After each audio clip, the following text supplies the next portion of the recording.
பிஸ்மில்லாஹிர் ரஹ்மானிர் ரஹீம். 21ஆம் நூற்றாண்டில் அதிகமான இயற்கை அனர்த்தங்கள் நடைபெற்று கொண்டிருப்பதை எங்களால் அவதானிக்க முடிகிறது. அந்த வகையிலே அண்மை காலங்களில் அதிகமான விமான விபத்துகள் ஏற்படுவதையும் அதன் காரணமாக அதிகமான அப்பாவி மக்களின் உயிர்கள் பறிக்கப்படுவதை நாங்கள் காண்கின்றோம். இது இன்னும் அதிகரித்து கொண்டு போகின்ற நிலையில் இவ்வாறான உயிர் சேதங்கள் நடைபெறுவதை நாங்கள் கவலைப்பட வேண்டிய ஒரு தேவை இருக்கிறது. இவர்களின் உயிர்களை உடைமைகளை எவ்வாறு பாதுகாப்பது என்பது நாங்கள் ஆராய வேண்டிய மிகவும் முக்கியமான ஒரு விடயமாகும். அந்த வகையிலே இந்த உயிரினங்களை மனித அப்பாவி மக்களின் உயிர்களை எவ்வாறு பாதுகாக்கலாம் என்ற விடயத்தை மெட்டா ஸ்டேஜ் நிலையில் இன்ஷா அல்லாஹ் ஆய்வு செய்ய வேண்டிய தேவை இருக்கிறது. அதன் அடிப்படையிலேயே இதை துவங்குகிறேன்.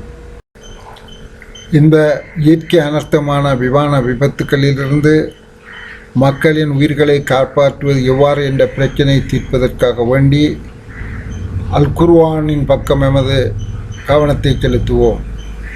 அந்த அதிமித்திறனுள்ள அல் குர்ஆனிலே அல்லாஹ் தஆலா பின்வருமாறு கூறுகிறான்: அன்றி வானங்களிலும் புவியிலும் அனைத்துமே அவன் தன்னுடைய அருளினால் உங்களுக்கு கட்டுப்படுத்தி தன் ஆட்சியின் கீழ் வைத்திருக்கின்றான்.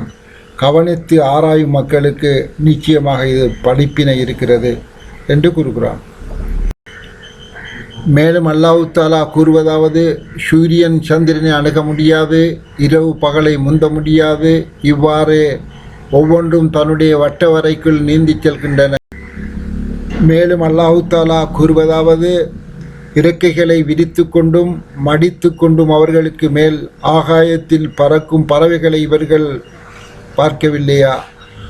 அர் ரஹ்மானை தவிர இவைகளை தாங்கக்கூடியவர்கள் இல்லை. நிச்சயமாக அவைகள் அனைத்து பொருட்களிலும் அல்லாஹ் தஆலா பார்க்கக்கூடியவன் என்று அல்லாஹ் தஆலா எங்களுக்கு அதிமீத்திறனுள்ள விடயங்களை கற்றுத்தருகிறான் என்பதை நாங்கள் விளங்க வேண்டும். அத்துடன் இன்னுமோர் அதிமீத்திறனுள்ள செய்தி எங்களுக்கு கற்றுத்தருவதை நாங்கள் காண்போம்.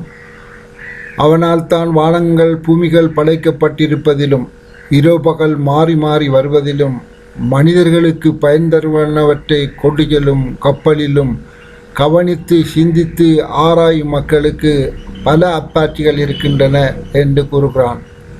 இந்த அல் குர்ஆனின் தரவுகளிலிருந்து நாங்கள் என்ன நடைபெறுகிறது என்ற விடயத்தை நாங்கள் இனி ஆழ்ந்து சிந்திக்க வேண்டும்.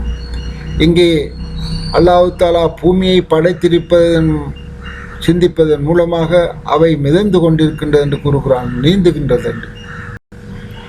எனவே இதிலிருந்து நாங்கள் பூமியானது மனித அறிவினால் கிரகித்து விளங்கக்கூடிய முடியாத ஒரு ஊடகத்தினால் நிரப்பப்பட்ட பகுதியினால் தாங்கப்படுகிறது. அதன் ஊடாக அந்த பூமியானது மிதந்து கொண்டிருக்கின்றது என்ற கருத்தை நாங்கள் விளங்க வேண்டும். அந்த வகையிலே நாங்கள் பூமியின் சமநிலையை கவனிப்போமாக இருந்தால் அதன் நிறை கீழ்நோக்கி தாக்க வேண்டும். அதை தூக்குவதற்காக மேல் நோக்கி ஒரு மரதாக்கம் செயற்படுவதை நாங்கள் காணலாம்.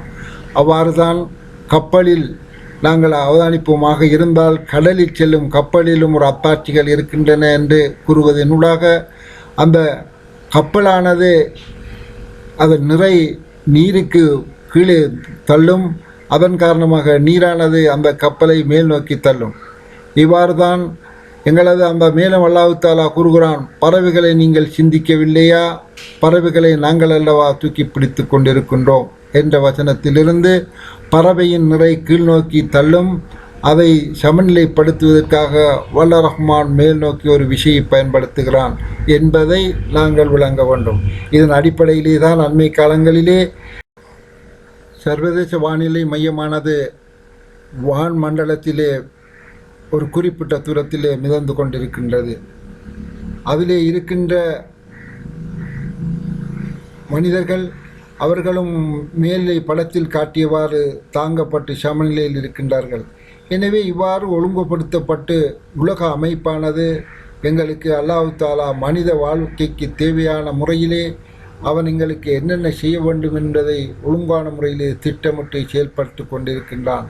இந்த தரவுகளை வைத்து நாம் தற்போது நடைபெறுகின்ற இயற்கை அனர்த்தங்களான விமான விபத்துகளிலிருந்து எவ்வாறு எமது மனித உயிர்களை நாங்கள் பாதுகாக்க வேண்டும் என்ற விடயத்தை இன்ஷா அல்லாஹ் நிறுவுவோம்.